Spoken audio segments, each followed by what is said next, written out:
Good evening, and welcome everyone to Kanpai News for the week commencing the 20th of December, 2025. I'm your host, Nasuth. I am joined, as always, by Xeno and Thaylien. How are you boys this week? With what? Why are you showing me a gummy? I'm a gummy bear. Ignoring him. My audio might be a bit off. Apologize. It's because my allergies are kicking up really bad. And I have a huge air filter over there, and it's kind of loud. It goes... You sound fine. The entire time. So you sound fine. All right. We do not have a lot of news stories this week, but we'll see how long we can stretch it out anyway. Starting out with Smiling Monsters meets Cute Figures. Good Smile Company and Toho announced on December 9th the formation of a joint venture called Toe Smile, a new company dedicated to planning, producing, and selling toys and merchandise based on both companies' properties. Backed by 500 million yen, or about $3.2 million in capital, the company is a majority owned by Toho at 60%, with Good Smile holding the remaining 40%, and will operate out of Toho's Hibiya headquarters in Tokyo. Toe Smile will sell products at Toho Cinemas locations across Japan and expand overseas with a focus on North America and Asia, continuing Good Smile's work on Toho animation titles while also branching out into broader Toho IP, including Godzilla and other non-anime franchises under the leadership of President Hidehiko Hota. interesting. So get ready for more plastic crack in various shapes and forms. Yeah. Absolutely. Right, on to a more serious one. Veteran voice actor Juli Erickson passes away. Voice actress Juli Erickson passed away peacefully in her sleep on December 17th, according to a post on her Facebook page, with memorials planned in Spokane, Washington, and Dallas, Texas. Erickson, who married fellow actor James Grant in July 1986, was known for a wide range of English dub roles, including Pinako Rockbell in Full Metal Alchemist, Suru and Kokoro in One Piece, Shima in Ouran High School Host Club, Shizuka in Kodacha, Oba in Fairy Tail, Setsu in Samurai 7, Ogun in Basilisk, and Setsuno in Toriko, leaving behind a substantial legacy across decades of anime localization. Right. Drawing the line, not the gavel. South Korea's Korea Internet Self-Governance Organization, KISO, announced on December 12th that it has introduced a new self-regulating guidelines for story-based digital content such as webtoons and web novels, aiming to address the hate speech without direct government intervention. The industry-led body outlined principles that balance creators' freedom of expression with harm prevention, social diversity, and voluntary participation, while providing concrete evaluation factors like narrative context, proportionality? Yep. Sorry. Yes. The risk So, like, of misunderstanding... Sorry, go on. So, like, responding proportionally rather than, like, too much or too little, essentially. Right. Mm-hmm. Under the new framework, platforms including Naver, Webtoon, and Kakao Entertainment may revise or suspend works deemed to contain hate speech based on KISO reviews. A move KISO leadership says is meant to create clear, broadly acceptable standards as Korea's globally influential digital storytelling industry continues to grow. I'm pretty sure this is off the back of that story where it was a webtoon depicting teachers assaulting pupils. There was a pushback saying, like, we don't want this because this makes us appear violent and things like that. That's going to give us a bad image. Do you remember that?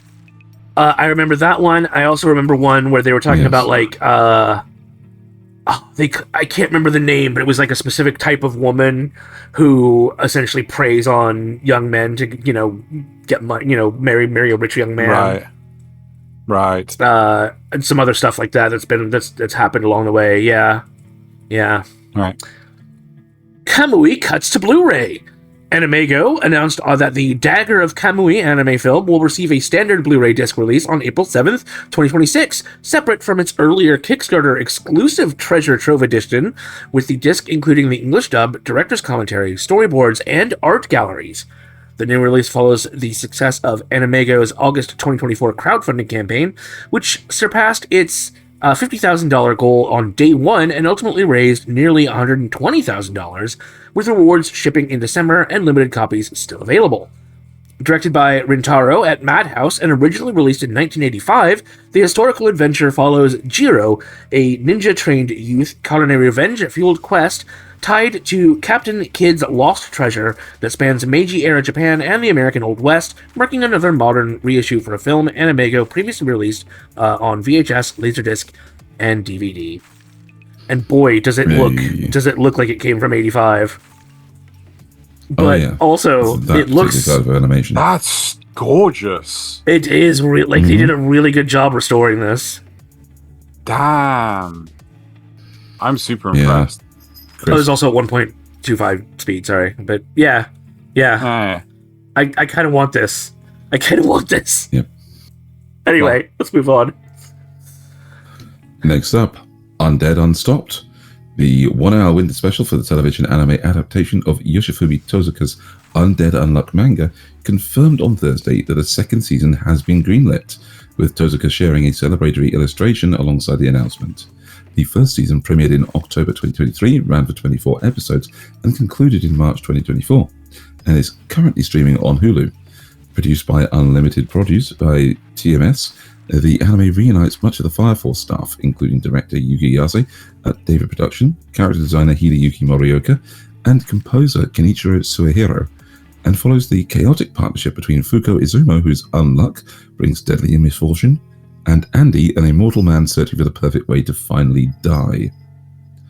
So, season 2 confirmed. Fantastic. Yep. I think we do that last week, though. But either way. It was a rumor, I believe. Right. Old phone, new Mechs. G-Mode announced that it will release Armored Core Mobile 3, originally a 2007 Japanese flip-phone exclusive from Software, on Nintendo Switch and PC via Steam as part of its G-Mode Archives Plus line. The game fills in story gaps between Armored Core Nexus and Armored Core Last Raven, and was the third entry in a mobile-only Armored Core subseries. The re-release follows renewed global interest in the franchise after Armored Core 6 Fires of Rubicon launched worldwide in August 2023 and went on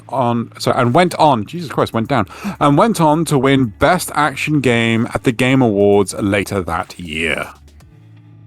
All right, this one's kind of a weird niche one. Dracula takes the stage worldwide this time.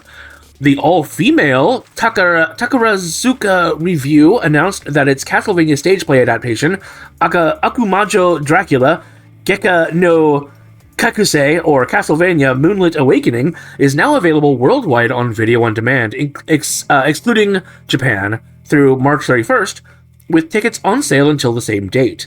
The VOD is a recording of the Flower Troop's June 27th performance and supports subtitles in multiple languages, including English, Korean, Chinese, Spanish, French, and Portuguese, with a $13 ticket granting 14 days of viewing access.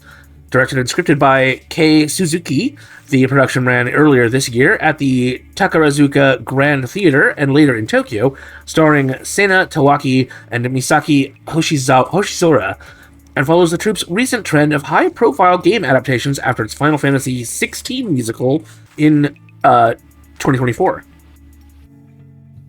Does this actually have any footage from the... Tempting. Yes, it does. So it does. 5 times speed. Oh, yeah. And a lot of her talking, apparently. Oh! That's a couple of good shots. All right.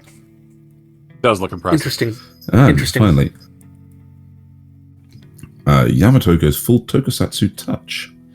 The Starfire Hakanetsu no Ginga Taisen, or the Incandescent Galactic War, the fifth film in the Yamato no Yotowa ni Rebel 3199 or Star Blazers Battleship Yamato 3199 remake project, announced that the renowned sculptor Takayuki Takeya, who did Shin Godzilla and Kamen Rider, will serve as special effects artist with his designs shared alongside the reveal.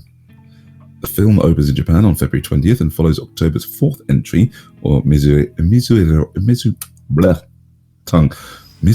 no Sasha, which arrives on Blu-ray and DVD on December 24th. Previously, the Rebel 3199 project is planned as a 7-film series streaming internationally on Crunchyroll, continuing the long-running Yamato remake lineage with returning core staff, including director Naomichi Yamato, supervising director and head writer Harutoshi Fukui, and composer Akira Miyagawa, while advancing the story set after 2022's space battleship Yamato 2205, the New Voyage Part 2 Stasha. So this is, I think, an ongoing series, and yeah, some of these look fantastic. I think the really cool thing about this, and I didn't actually realize when I first grabbed the story, is that they only made half the model, and they're using a mirror to make it look like it's the whole thing. That's really cool. That's really cool. Anyway, helps with the symmetry, and which symmetry always adds a little bit of creepiness to a model, because too much symmetry doesn't look natural. Moving on to the anime, manga, and novel releases from December 21st to the 27th. The bulk of releases are on October 21st, with some exceptions. Oh, it got them all wrong again! It got them all wrong again! Oh, you gotta be kidding me! Is this just wrong? This is all just wrong. This is all just wrong. All just wrong. Good lord. Okay, so let's just pick up some stuff. So we've got 21st stuff. Insatiable Tale of an Immoral Life Blu-ray disc from Kitty Media at $30 and Learning the Hard Way Blu-ray disc from Kitty Media for $30. Moving on to printed manga. I'm just gonna ignore that. Sort of an alternative Gun Gale Online too. All right. Well, no, I'm just picking random shit. Okay. Right. So we got Akira graphic novel 5 from Kodansha USA at $35. We have The Barbarian's Bride from Seven Seas at $15. Dragon Quest: The Mark of Erdrick, yes. Yeah, from Square Enix for $25. The guy she was interested in wasn't a guy at all, from Yen Press at $20. Moving on to digital manga releases. We have Backstabbed in a Backwater Dungeon. My party tried to kill me, but thanks to an infinite gadget, I got a level 99999 friends, and I'm out for revenge. Graphic novel 10 from Seven Seas at $10. We've got The Dragon of Black Company graphic novel 13 from Seven Seas at $9. My Girlfriend's Child graphic novel 9 from Seven Seas at $10. My Young Knight Takes Care of Me in Another World graphic novel 2 again from Seven Seas for $10.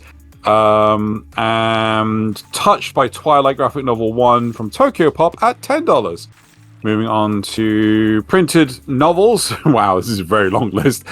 There's No Freaking Way I'll Be Your Lover Unless from Seven Seas at $16, and Too Many Losing Heroines from novel 6 from Seven Seas at $16. I did not know that was a light novel.